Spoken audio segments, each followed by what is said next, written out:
പ്രിയമുള്ളവരെ, ഞാനൊരു കഥ അവതരിപ്പിക്കുകയാണ്. എല്ലാവരും ലൈക്ക് ചെയ്യണം, സബ്സ്ക്രൈബ് ചെയ്യണം, സഹകരിക്കണം. നന്ദിനി എന്നാണ് ആ കഥാപാത്രത്തിൻ്റെ പേര്. നന്ദിനി എന്ന് സ്കൂളിൽ പോകുമ്പോൾ അവളെ ചുറ്റിപ്പറ്റി ഒരു ചെറുപ്പക്കാരൻ പോകുമ്പോഴും വരുമ്പോഴും അവളുടെ പിന്നാലെ കൂടിയിരുന്നു. ആദ്യമൊന്നും അവൾ പ്രതികരിച്ചില്ല. മറ്റൊരു ദിവസം അതേപോലെ അയാൾ ശല്യം ചെയ്തപ്പോൾ നന്ദിനി തിരിഞ്ഞെന്ന് പറഞ്ഞു, നിങ്ങൾക്ക് വേറെ ഒരു ജോലിയുമില്ലേ? വീട്ടിൽ എന്തെങ്കിലും കാര്യങ്ങളുണ്ടെങ്കിൽ നോക്കിക്കൂടെ? അതുകൊണ്ടൊന്നുമല്ല നന്ദിനിയെ കാണുമ്പോൾ എന്തോ ഒരു പ്രത്യേകത. എൻ്റെ പ്രത്യേകതയൊന്നും ആരും പ്രത്യേകിച്ച് അന്വേഷിക്കണ്ട. നന്ദിനി എത്രയും വേഗം വീട്ടിലെത്തിയപ്പോൾ അമ്മ ആഹാരം പോലും കഴിച്ചിട്ടില്ല. രാവിലെ പോകുമ്പോൾ അമ്മയ്ക്കുള്ള ആഹാരങ്ങളെല്ലാം തയ്യാറാക്കി വെച്ചിട്ടാണ് നന്ദിനി പോകാറുള്ളത്. പക്ഷേ അമ്മ വളരെ അവശനിലയിലാണ്. ആ രാത്രി എങ്ങനെയെങ്കിലും കഴിച്ചുകൂട്ടി. പിറ്റേ ദിവസം നന്ദിനിയുടെ അമ്മയുടെ അസുഖം വളരെ സീരിയസായി മാറി. പലതും പറയുന്നുണ്ടെങ്കിലും ഹോസ്പിറ്റലിൽ കൊണ്ടുപോകാൻ ആരും തയ്യാറായില്ല. അപ്പോഴാണ് വിനോദ് അതുവഴി സൈക്കിളിൽ വരുന്നത്. അയാൾ പെട്ടെന്ന് കാര്യങ്ങൾ അന്വേഷിച്ചു. പെട്ടെന്ന് അയാളുടെ ഫോണെടുത്തു, ഒരു കൂട്ടുകാരനെ വിളിച്ചു, എത്രയും പെട്ടെന്ന് വരണം ഇന്ന സ്ഥലത്ത്. ആ കാറ് ചീരപ്പാഞ്ഞ് അവിടെ വന്നു. നന്ദിനിയെയും അമ്മയെയും കൂട്ടി അയാൾ ഹോസ്പിറ്റലിലേക്ക് എത്തി. ഡോക്ടറെ കണ്ടു. വിനോദിന് അല്പസ്വല്പം ഇംഗ്ലീഷ് സംസാരിക്കാൻ അറിയാമായിരുന്നു. അതുകൊണ്ട് കാര്യങ്ങൾ കുറച്ചുകൂടി എളുപ്പത്തിലായി. ഡോക്ടറോട് കാര്യങ്ങളെല്ലാം വിശദമായി പറഞ്ഞു. ഡോക്ടർ വിശദമായ പരിശോധനകളും കാര്യങ്ങളെല്ലാം നടത്തി. അതിനുശേഷം വിനോദിനെ വിളിച്ച് പറഞ്ഞു, വളരെ ക്രിട്ടിക്കലാണ്, രക്ഷപ്പെടുന്ന കാര്യം വളരെ ബുദ്ധിമുട്ടാണ്. ഇതെങ്ങനെ നന്ദിനിയോട് പറയും? അയാളുടെ കൂട്ടുകാരൻ്റെ കയ്യിൽ നിന്ന് കുറേ പണം കടം വാങ്ങി. ഡോക്ടർക്ക് എത്ര പണം ചിലവായിരുന്നാലും ഞാനത് ചെയ്യാം, തൻ്റെ കൊണ്ടൊന്ന് താങ്കിലിടൂ. പരമാവധി ചികിത്സയും കാര്യങ്ങളുമെല്ലാം നടത്തിയെങ്കിലും പിറ്റേ ദിവസം നന്ദിനിയുടെ അമ്മ ഈ ലോകത്തോട് വിട പറഞ്ഞു. ആരോരും നോക്കാനും കാണാനുമില്ലാതെ ഒറ്റപ്പെട്ട നന്ദിനി ആ വീട്ടിൽ ഒറ്റയ്ക്കായി. പലരും വന്നും പോയി നിന്നെങ്കിലും ആരും കയ്യേക്കാൻ തയ്യാറായില്ല. ഒരു സഹായ അഭ്യർത്ഥനയും നടത്തില്ല. വിനോദ് ആ വീട്ടിലേക്കെത്തി.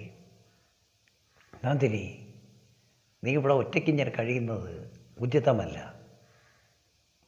അതൊന്നും സാരമില്ല, എൻ്റെ കാര്യങ്ങളൊന്നും ആരും അന്വേഷിക്കണ്ട, നിങ്ങളുടെ പാട് നോക്കി പോയിക്കുള്ളൂ. അയാൾ അവിടെ നിന്നും അവമാനിതനായി ഇറങ്ങിപ്പോയി. അങ്ങനെ ഇരിക്കുകയാണ് ഒരു ദിവസം മല്ലൻ എന്നു പേരുള്ള ആ നാട്ടിലെ ചെറിയൊരു വില്ലനും തരക്കേടില്ലാത്ത ഒരു മോഷ്ടാവും കൂടിയാണ് അയാൾ. ചുറ്റിപ്പറ്റി നന്ദിനിയുടെ വീട്ടിൽ കയറിപ്പറ്റി. അയാൾ നന്ദിനിയെ കയറി പിടിച്ചു. അവൾ തള്ളി മാറ്റി. ഒരു രീതിയിലും അയാളെ കീഴ്പ്പെടുത്താൻ കഴിയില്ലെന്ന് കണ്ട നന്ദിനി അവളുടെ കയ്യിൽ ഒരു വെട്ടുകത്തി കിട്ടി. ആ കത്തി കൊണ്ട് അവൾ ഞാഞ്ഞു വീശി. അയാൾ മരണപ്പെട്ടു. എന്ത് ചെയ്യണമെന്നറിയാതെ നന്ദിനി നിന്ന് വട്ടം കറങ്ങി. അപ്പോഴാണ് പലരും വിവരങ്ങളറിഞ്ഞ് ഓടിയെത്തിയത്.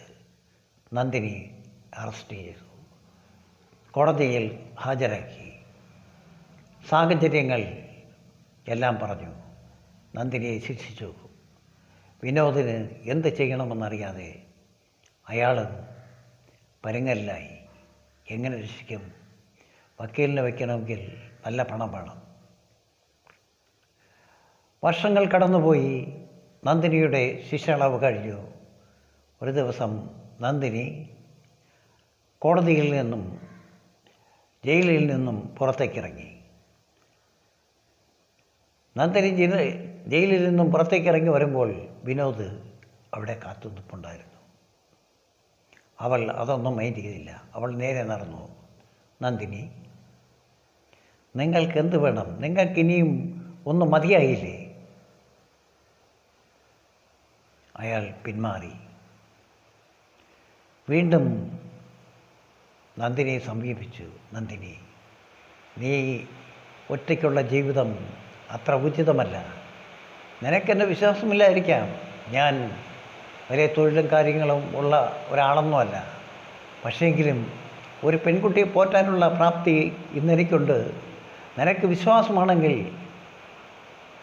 നിനക്ക് എന്നോടൊപ്പം വരാം. അയാൾ ഫോണെടുത്ത് അയാളുടെ അമ്മയെ വിളിച്ചു. അമ്മേ, ഞാൻ ഇപ്പോൾ നന്ദിനിയുടെ വീട്ടിൽ നിൽക്കുകയാണ്. സാഹചര്യങ്ങളെല്ലാം പറഞ്ഞു. ഒരു തരത്തിലും അവൾ വരാൻ തയ്യാറായില്ല. അമ്മ ഇവിടെ വരെ നിന്നു. വിനോദിൻ്റെ അമ്മ ആ വീട്ടിൽ വന്നു. ഒരു മകളെപ്പോലെ അവളോട് കാര്യങ്ങൾ സംസാരിച്ചു.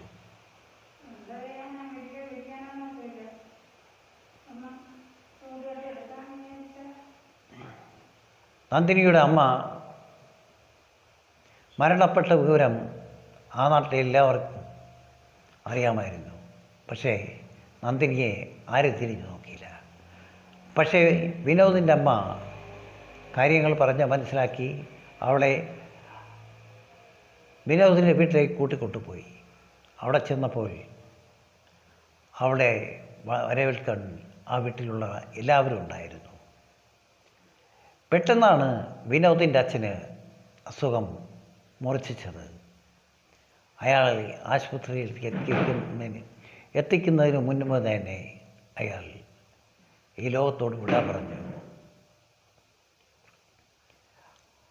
ജീവിതം മൊത്തം അവതാളത്തിലായി.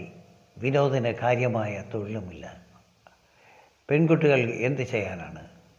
പട്ടിണിയില്ലാതെ അവരെ വളർത്തണ്ടേ? അവരെ മുന്നോട്ട് കൊണ്ടുപോകണ്ടേ? എന്ത് ചെയ്യണമെന്നറിയാതെ അവൻ നിന്ന് വട്ടം കറങ്ങി.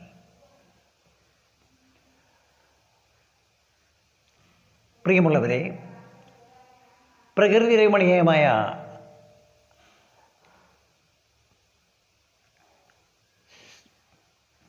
സാങ്കല്പിക സങ്കല്പങ്ങളിലൂടെ മെനഞ്ഞെടുത്ത ഒരു ചെറിയ കഥ നിങ്ങൾക്ക് ഏവർക്കും പ്രിയപ്പെട്ടായി തീരട്ടെ എന്ന് ഞാൻ മനസ്സുകൊണ്ട് നിങ്ങളോടെല്ലാം നന്ദി പറയുന്നു.